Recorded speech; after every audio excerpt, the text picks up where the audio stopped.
Hello दोस्तों, स्वागत है आपका आज के हमारे नए क्लास में। आज क्लास 12th के स्टूडेंट्स के लिए हम एक न्यू टॉपिक लेकर आए हैं। टॉपिक का नेम है हमारा गत्यात्मक प्रतिरोध। अब यहाँ पर देखिए, गत्यात्मक का मतलब आपको नहीं पता होगा, लेकिन प्रतिरोध के बारे में हम आपको पहले भी बता चुके हैं। प्रतिरोध को इंग्लिश में हम बोलते हैं रेजिस्टेंस। क्या बोलते हैं? रेजिस्टेंस बोलते हैं। देखिए, हमने यहाँ पर लिख भी दिया है, रेजिस्टेंस बोलते हैं।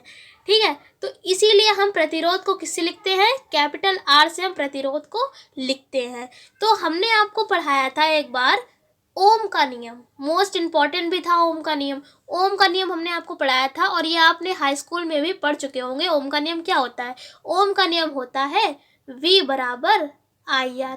ये हमारा ओम का नियम होता है। अगर हम यहाँ से R का मान यानी कि प्रतिरोध का मान अगर निकालेंगे तो कैसे निकालेंगे? I को इसके नीचे पहुँचा देंगे तो हमारा R का मान निकल आएगा। देखिए कैसे, R बराबर क्या हो जाएगा? V अपॉन I, क्योंकि V बराबर IR होता है। यहाँ से अगर R का मान निकालेंगे तो ये नीचे तो जाएगा, क्योंकि गुणे में है। तो गुणे वाली चीज़ जब भी बराबर की इस साइड जाती है तो वो बटे में जाती है, तो क्या हो जाएगा? V अपॉन I हो जाएगा। तो R बराबर क्या हमारा फॉर्मूला हो गया? V upon I। गत्यात्मक प्रतिरोध यही होता है। बस आपको फॉर्मूला क्या याद करना है? R बराबर V अपॉन I। बस यहाँ पर क्या है? डेल्टा लग जाता है। डेल्टा का मतलब होता है परिवर्तन। आपको पहले भी क्लास में हम बता चुके हैं डेल्टा का मतलब, इसको बोलते हैं डेल्टा। इस तरीके से ट्रायंगल बनता है। ट्रायंगल का मतलब यहाँ पर क्या है? डेल्टा। डेल्टा को बोलते हैं परिवर्तन। जब भी हम किसी चीज़ में परिवर्तन करते हैं फिजिक्स में, तो हम वहाँ पर डेल्टा लगा देते हैं। क्या लगा देते हैं? डेल्टा लगा देते हैं। तो अगर हम इसकी डेफिनेशन लिखें तो कैसे लिखेंगे?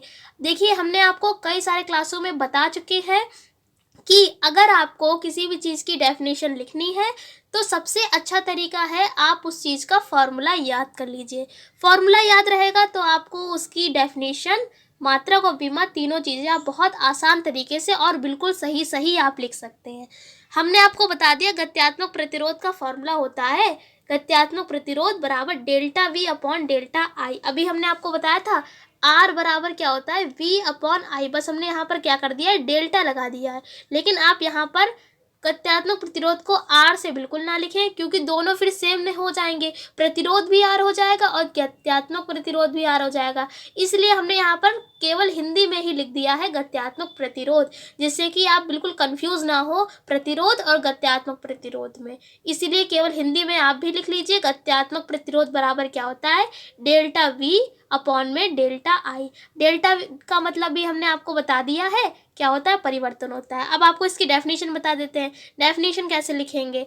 यहाँ पर लिखा है कि किसी अनओमीय परिपथ में विभव में होने वाले परिवर्तन और धारा में होने वाले परिवर्तन के अनुपात को गत्यात्मक प्रतिरोध कहते हैं। अब देखिए, यहाँ पर क्या लिखा है? डेल्टा V, यानी कि परिवर्तन हो रहा है विभव में। V फॉर क्या है? यहाँ पे वोल्टेज है, तो वोल्टेज में परिवर्तन यानी कि विभव में परिवर्तन।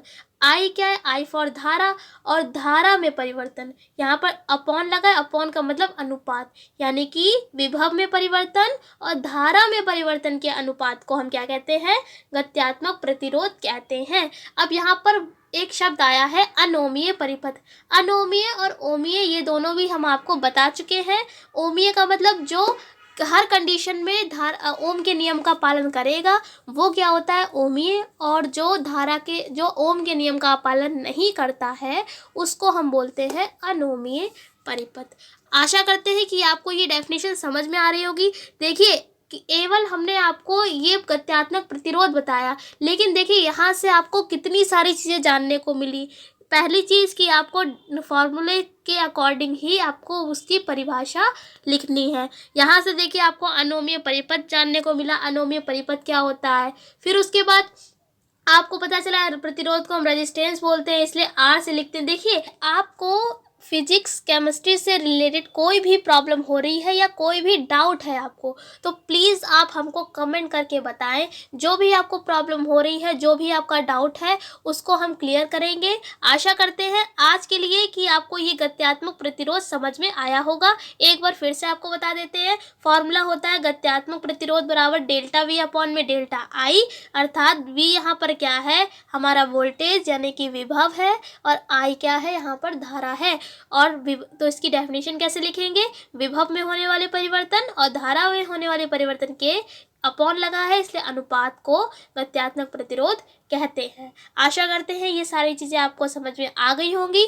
चैनल पर नए हैं तो चैनल को सब्सक्राइब कर लीजिए, क्योंकि ऐसे ही इंपॉर्टेंट वीडियोस क्लास 12th से रिलेटेड हम लाते रहते हैं। फिर मिलते हैं एक ऐसी क्लास के साथ, तब तक के लिए जय हिंद, जय भारत, वंदे मातरम।